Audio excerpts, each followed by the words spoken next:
O título de nossa mensagem de hoje é Gestos que Salvam Vidas.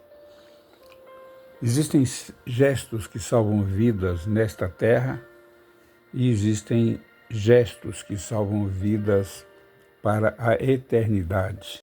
É interessante nós pensarmos que uma das mais importantes verdades bíblicas é a justificação pela fé. E é um assunto muito profundo, muito profundo. É um assunto que nos leva a uma profunda meditação, exatamente pelo aspecto de que tem a ver com Deus. Uma dádiva de Deus que Deus nos dá e que nós devemos dividir com os homens também. Veja, eu quero ler para a nossa meditação, que está em Mateus 5, verso 7. Antes, porém, vamos fechar nossos olhos e vamos pedir as bênçãos celestiais. Senhor nosso Deus, Pai querido, nós te pedimos que neste momento nos inspires para que os nossos ouvidos possam ouvir a Tua voz e os nossos lábios possam louvar o Teu santo nome. Perdoa-nos os nossos pecados e instrui-nos para que tenhamos sabedoria celestial. Te pedimos em nome e por amor de Jesus. Amém. O verso diz em Mateus 5, 7. Bem-aventurados os misericordiosos, porque eles alcançarão misericórdia. Eu gostaria que pudéssemos imaginar uma cruz. E tem uma haste vertical e uma horizontal, um travessão. A vertical nos liga ao céu, à terra ao céu, enquanto a horizontal nos torna irmãos, porque liga-nos uns com os outros. O nosso verso está dizendo que, ao usar a vertical, bem-aventurados misericordiosos, que eu tenho a oportunidade de usar misericórdia com os meus irmãos. E o que é importante é que a misericórdia, ela não é um favor. A misericórdia não é um pagamento, é uma dádiva. Eu uso de misericórdia para com aqueles que não têm como me retribuir, ou aqueles que precisam de perdão. Poderíamos escrever então assim: bem-aventurados os perdoadores, porque eles alcançarão perdão também. Então, na medida em que eu uso de misericórdia para com o meu próximo, eu também recebo misericórdia da parte de Deus. Endossando este princípio, este pensamento, Mateus capítulo 6, verso 12, nos diz: e perdoa-nos as nossas dívidas. Mas em que medida eu devo almejar que Deus me perdoe as minhas dívidas, ou os meus pecados, ou as minhas transgressões? Isto é uma oração, é conhecida como oração do Pai Nosso. Então perdoa-nos as nossas dívidas, na mesma medida, na mesma proporção em que nós perdoamos aqueles que nos devem, os nossos devedores.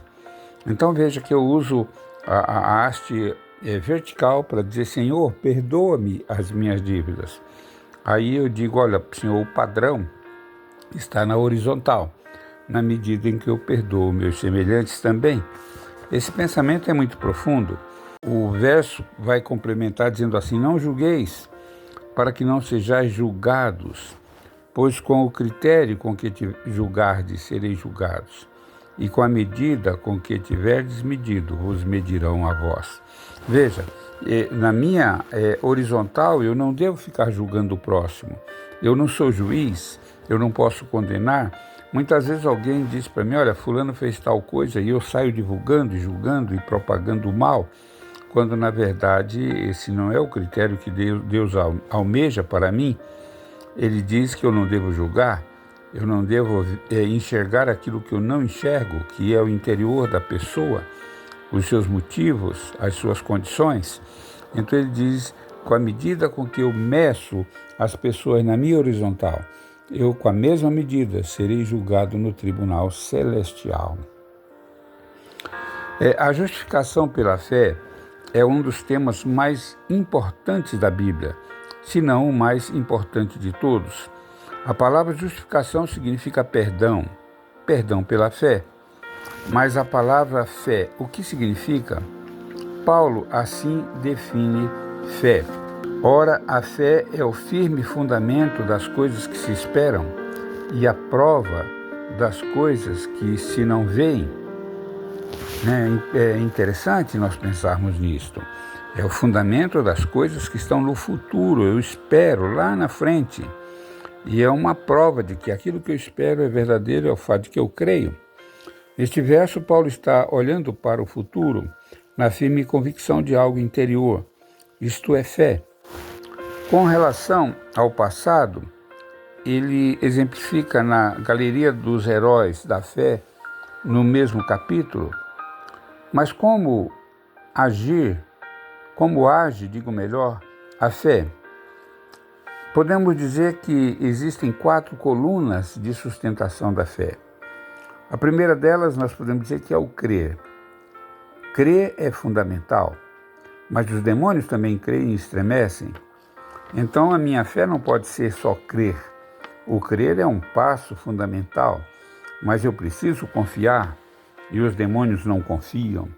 Então a criancinha se joga no meio de intensa fumaça em direção ao vazio, nos braços do pai, apenas porque ele diz: "Pule, filhinho, o papai está aqui." Assim também pulamos para os braços de nosso Pai Celestial. Isso é muito importante para nós. Aí nós chegamos à terceira coluna da fé, é o obedecer. A obediência deve ser plena, total e irrestrita. Sem obediência não há amor. Um filho que não obedece seus pais não ama. Um sujeito que não obedece às leis do país não ama seu país, nem seu semelhante. E aqui nós vamos encontrar nesta coluna os mandamentos de Deus. Provérbios 28, 9 diz: "O que desvia os seus ouvidos de ouvir a lei, até a sua oração será abominável." Você, querido ouvinte, não guarda a lei de Deus, desvia os seus pés, desvia os seus pensamentos da lei de Deus, e você ora e você acha que tem fé? Não tem, não. A fé é também a obediência. E a quarta coluna é a frutificação. Como é importante nós crermos na frutificação, porque a árvore que não dá fruto, ela será cortada e será lançada no fogo. Então veja bem, se eu quero ir para o céu, eu tenho que ter fé. E a Bíblia diz que a fé sem obras é morta. O que é que quer dizer com isto? A fé sem obras é morta. Significa que ela precisa ter obras, e as obras devem ser o fruto da fé. Lá em Gálatas 5, 22 diz que os frutos da fé são amor, paz, benignidade, bondade, fidelidade, temperança e vai por aí afora. Então existem frutos e o amor é o principal. Sem o amor, os outros frutos não produzem. Então eu preciso ter frutos na minha vida, frutos para o reino de Deus. A nossa meditação, como já disse, é gestos que salvam vidas. E em Mateus 25, o verso 34 diz: "Então dirá o rei aos que estiverem à sua direita: Vinde, benditos de meu Pai, possuí por herança o reino que vos está preparado desde a fundação do mundo." A quem é dirigida estas palavras? É exatamente aquele que pratica a fé e alcançou a justificação. Deus me perdoa na medida em que eu perdoo. Deus vai me amar, retribuindo o amor com que eu amo também. Deus me ama infinitamente, mas se eu não amar a Deus, eu não tenho salvação. Se eu não amar o meu próximo, então eu não estou cumprindo o propósito dos mandamentos de Deus. A chuva caía fina e gélida na tarde quieta. Longe, na estrada, um carro parou. Era pequeno e meio velho. Um rapaz saltou, levantou o capô e se pôs a mexer em tudo que viu. O fazendeiro, em sua casa, olhava a estrada e pensou: coitado, pelo jeito não entende de mecânica. Vestiu sua capa de chuva e caminhou até a estrada. O jovem estava muito nervoso, mexia no carro, voltava, tentava dar a partida, passava as mãos pelos cabelos. Quer ajuda? O rapaz parecia prestes a chorar. É a bobina, diagnosticou o fazendeiro, depois de uma boa olhada. Buscou seu cavalo, rebocou o carro até o seu celeiro e com seu próprio carro foi à cidade comprar uma bobina nova. Estranhou que ao chegar à loja, o rapaz não quisesse entrar. Deu-lhe o dinheiro necessário e disse que tinha vergonha por estar molhado. Algum tempo depois, com o carro funcionando, pronto para partir, a esposa do fazendeiro insiste para que fique para o jantar. Não era hábito convidar estranhos para adentrar a casa. Contudo, aquele rapaz parecia aflito, meio perdido. Poderia, talvez, ser seu filho, a idade condizia com isto.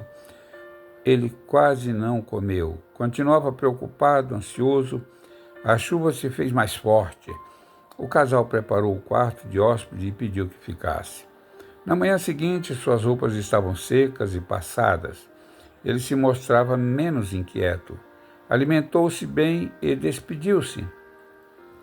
Quando pegou a estrada, aconteceu uma coisa estranha.